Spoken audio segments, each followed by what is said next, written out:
Maintenant, nous sommes rendus aux 3 dernières étapes, soit l'étape de la planification-intervention et la 5e, évaluation des résultats. Souvent, vous allez voir que dans une démarche de soins, nous mettons la 3e étape et la 4e étape, ensemble, soit planification-intervention. Donc, dans la planification des soins, celle-ci établit des priorités. D'ailleurs, on s'est fait des priorités dans notre tête et ces priorités-là vont justifier nos objectifs, c'est-à-dire les résultats escomptés. Qu'est-ce qu'on veut atteindre au maximum? Et évidemment, ces objectifs-là vont avoir une influence sur nos interventions. Elles vont déterminer les interventions infirmières que nous allons faire, qui est la prochaine étape, la 4e étape. Maintenant, on fait nos interventions en lien, évidemment, à ces objectifs, mais aussi aux problèmes énoncés ou au constat d'évaluation. Donc, il y a ici une petite différence. Vous voyez ici qu'il y a des interventions planifiées et directives infirmières.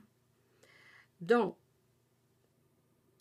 les interventions planifiées devraient être consignées dans le PSTI, qui est en lien, vous vous rappelez bien, à des constats généraux, c'est-à-dire qu'ils ne nécessitent pas nécessairement un suivi particulier parce qu'ils font partie déjà d'un protocole. Maintenant, il se peut que nous avions identifié un constat d'évaluation, c'est-à-dire qu'il nécessite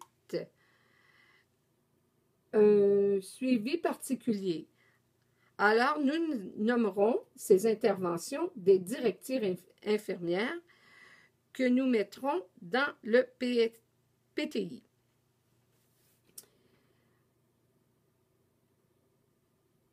Il y a ici une petite différence. Il se peut, disons, que nos interventions planifiées, lors de l'évaluation, ne répondent pas complètement aux résultats escomptés. Est-ce que cela a été efficace ou inefficace?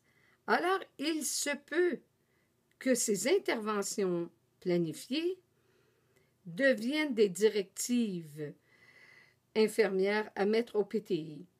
Donc, cela veut dire que le problème énoncé que l'on avait trouvé va devenir un constat d'évaluation en lien à ces nouvelles directives infirmières. L'évaluation, comme je le disais, détermine si le client s'est amélioré ou s'est détérioré, ou s'il a atteint les objectifs escomptés.